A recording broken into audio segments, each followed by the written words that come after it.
There are people who walk through the world like shadows, barely noticed, easily dismissed, speaking softly so as not to disturb anything around them. And then there are the others, the rare few. The ones who enter a room and reality seems to pause for half a second, just long enough for everyone to adjust themselves. Conversations tighten. Posture straightens. Even those who pretend not to care. Something shifts. Something subtle, yet undeniable.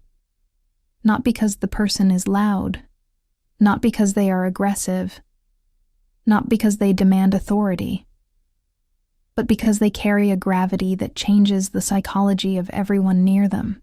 A presence that pulls attention without trying, that commands respect without speaking, that forces others to become strangely aware of their own behavior. Most people don't understand what they're feeling in that moment.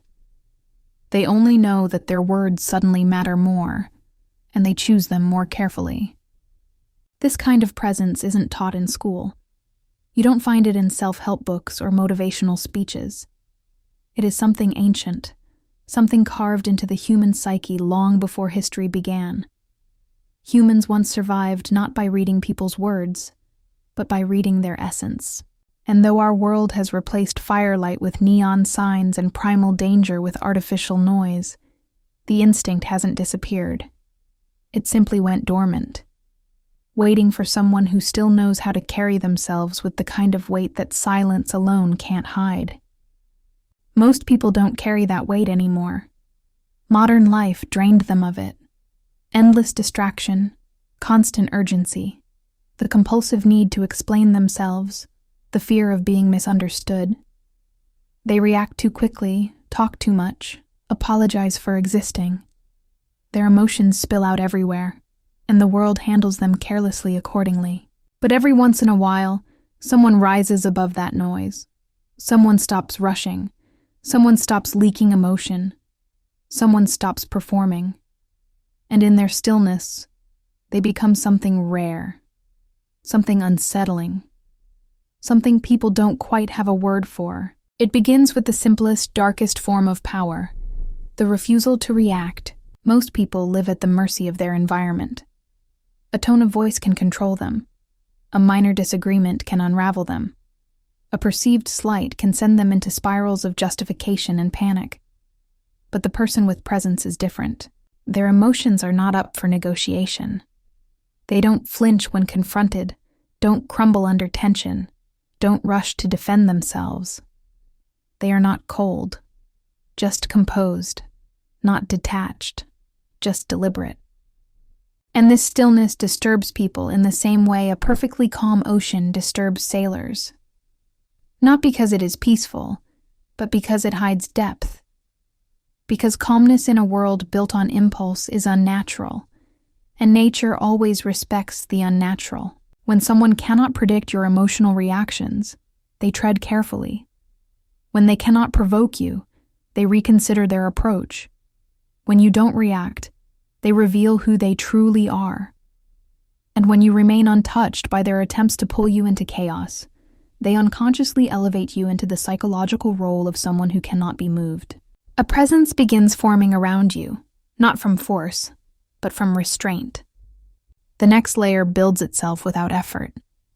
A person with presence never needs to announce boundaries, because their presence makes those boundaries obvious. They don't need to say, "Don't speak to me like that," because people rarely attempt to. They don't need to demand respect, because disrespect feels unnatural in their presence. They don't need to teach people how to treat them. Their silence teaches everything necessary. When someone with presence is confronted with disrespect, they don't explode or argue. They let silence do the work. And that silence becomes a psychological mirror, one most people can't stand to look into. Suddenly, the aggressor becomes aware of themselves in a way they didn't expect. They hear their own voice. They feel their own pettiness. They recognize their own insecurity. And without being told, they pull themselves back into alignment. The person with presence never had to raise their voice. Their lack of reaction was louder than anger ever could be.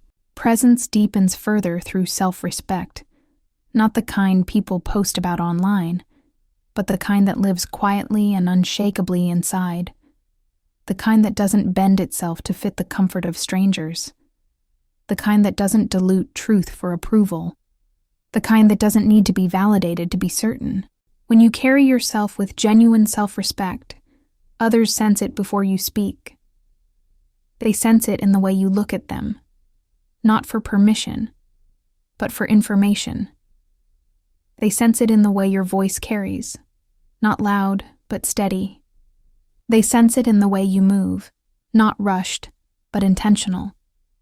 They sense it in the way you do not chase, do not cling, do not justify yourself to anyone who hasn't earned the right to question you. Self-respect is a force field. People feel it. People adjust to it. People rethink themselves in its presence. And then there is the final element, the one that solidifies your presence into something unforgettable, the way you speak. People with presence don't fill silence with noise. They don't talk to be heard. They don't rush to answer every question. They speak with precision, not performance. Their words land because they are not thrown carelessly. Their pauses are heavy because they are not afraid of them. Their sentences feel intentional because they are. In a world addicted to rapid noise, slow words feel dangerous. People lean in. They listen. They elevate their speech to match yours. They articulate more carefully. They become more deliberate, more aware, more thoughtful. Without asking, you change the rhythm of the interaction. This is the moment people begin rethinking their words before speaking to you. Not because you intimidate them, but because your presence challenges them to rise above the shallow version of themselves they show the world. They sense that careless words have no place in front of someone who does not operate carelessly. They sense that emotional chaos will not move someone who doesn't live in chaos. And they sense that the version of themselves they present to you will be remembered, not ignored.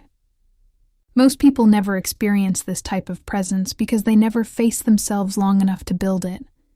Presence is not created by adding more noise, more confidence, more charisma.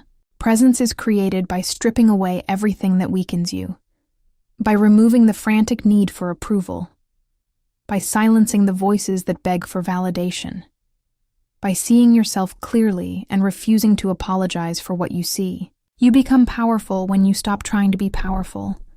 You become respected when you stop chasing respect. You become someone people rethink their words around when your presence forces them to see themselves differently. This transformation doesn't happen all at once. It happens in small moments of restraint, in silent victories against old impulses, in choices made in private that no one will ever praise you for. But slowly, almost imperceptibly, your presence condenses, your energy sharpens, your internal gravity strengthens, and you become one of the rare few who walk into a room and change it without a word. You become someone the world adjusts to, someone people measure themselves against, someone whose silence weighs more than other people's speeches. And when you reach that point, when your presence becomes heavy, quiet, undeniable, people won't just rethink their words before speaking to you. They'll rethink themselves.